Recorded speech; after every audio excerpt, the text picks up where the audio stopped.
আজকের পরিণীতা সিরিয়ালের এপিসোড দেখে সত্যি দর্শকদের মুখ ঘেমে যাবে।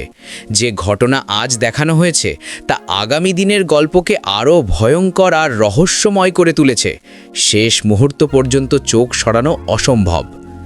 গত এপিসোডের একদম শুরুতেই আমরা দেখতে পাই সংযুক্ত এবং রেশমিকার গোপন আলোচনা। তাদের একটাই লক্ষ্য, পারুল এবং রায়ানের উপর ভয়ঙ্কর প্রতিশোধ নেওয়া। এই আলোচনাতেই পরিষ্কার হয়ে যায় সামনে এক বিশাল ষড়যন্ত্র অপেক্ষা করছে।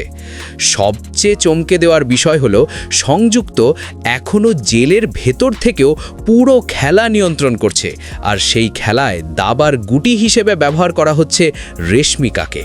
ধীরে ধীরে একটি মহা পরিকল্পনা সাজানো হচ্ছে, যার শেষটা যে কতটা ভয়াবহ হতে চলেছে তা ভাবলেই শিউরে উঠতে হয়।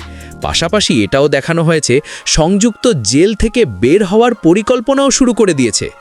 এপিসোডের শেষ দৃশ্য কিন্তু ছিল পুরোপুরি শকিং। রেশমিকা সরাসরি পারুল ও রায়ানের বাড়ির সামনে হাজির হয়। সঙ্গে ছিল দুইজন গুন্ডা। তাদের হাতে রায়ান ও পারুলের ছবি দেখিয়ে রেশমিকা সোজাসুজি হুকুম দেয় গাড়ি দিয়ে উড়িয়ে দিতে হবে এদের।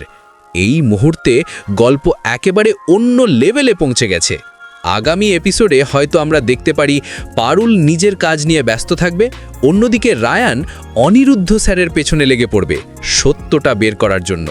পারুল চেষ্টা করবে অনিরুদ্ধ স্যার আর পুপুমণির লাভ স্টোরিটা যেন সুন্দরভাবে শেষ হয়।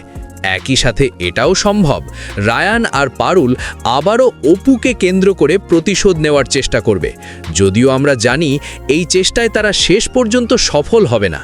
এপিসোডটা নিয়ে আপনার মতামত কি? রেশমিকার এই ভয়ঙ্কর চাল কি সফল হবে, নাকি শেষ মুহূর্তে সব বদলে যাবে? কমেন্টে আপনার মতামত অবশ্যই জানাবেন। এমন প্রতিদিনের আপডেট, প্রিভিউ আর ড্রামা রিভিউ পেতে এখনই চ্যানেলটি সাবস্ক্রাইব করুন এবং পাশের বেল আইকনটি অন করে রাখুন। দেখা হবে পরের ভিডিওতে নতুন চমক নিয়ে।